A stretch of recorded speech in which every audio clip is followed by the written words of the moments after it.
छत्तीसगढ़ में खाद्य संकट को लेकर सियासी पारा लगातार चढ़ता जा रहा है। कांग्रेस के वरिष्ठ नेता एवं प्रदेश प्रभारी सचिन पायलट के छत्तीसगढ़ प्रवास के दौरान खाद्य संकट पर दिए गए बयान ने राजनीतिक हलचल तेज कर दी है। इस बीच बलौदाबाजार पहुंचे छत्तीसगढ़ के मंत्री रामविचार नेताम ने पायलट के आरोपों पर तीखा पलटवार किया। मंत्री रामविचार नेताम ने कहा कि केंद्र और राज्य सरकार इस मुद्दे पर काम कर रही है। उन्होंने कहा कि सचिन पायलट है क्या? उनके जैसे बहुत से लोग आते जाते रहते हैं। क्या सचिन पायलट के घर में डीएपी बनता है? डीएपी सचिन पायलट के यहाँ बन रहा है। डीएपी आज यूक्रेन से आ रहा है, सप्लाई हो। यूक्रेन में उन्हीं को भेज दीजिए, जहाज में चले जाएं, लाद के ले आए। अरे भाई, मालूम है कि किस तरह से यूक्रेन में युद्ध छिड़ा हुआ है। इसके बावजूद हम लोगों ने, हमारी सरकार ने, आदरणीय विष्णुदेव साय जी के नेतृत्व वाली सरकार ने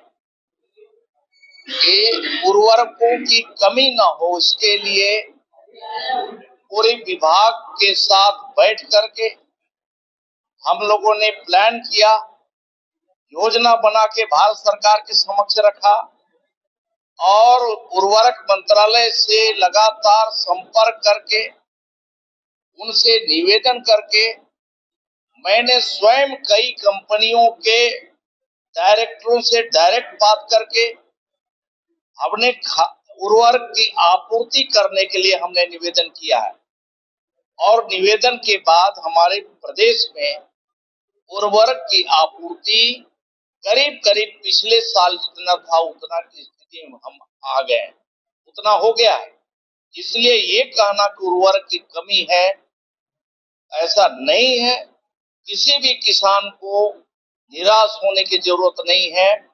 हाँ, इतना जरूर है कि डीएपी की कुछ जो परिस्थितियां हैं, उसके चलते डीएपी की कमी है, इस बात को मैं भी स्वीकारता हूं। लेकिन डीएपी में जितने औसत में अलग अलग हमें एनपीके, एसएसपी से जो हम पूर्ति कर सकते हैं, उसके लिए भी आपूर्ति हम लोगों ने किया। नहीं, ऐसा नहीं है, भटक नहीं रहे। हमारे क्या होता है कि हम लोग का एक मानसिकता बन गया है हमारे भाई लोग की, कि हम यही खाद डालेंगे तभी हो, जबकि हम जमीनों का कोई परीक्षण, कोई उसका एक साइंटिफिक तरीके से हमें कितना उर्वरक की जरूरत है उसके आधार पे हम डालते नहीं। इसलिए हमारा एक तरह से मन में होता है, ऐसा लगता है कि किसी खाद की कमी, क्योंकि ऐसा नहीं है। उसकी पूर्ति करने के लिए एसएसपी से लेके एनपीके तक हम वहां पूरा पूर्ति कर रहे हैं। मैं समझता हूँ कि इसके आधार पे हमारे किसान भाइयों को उसका उपयोग पूरा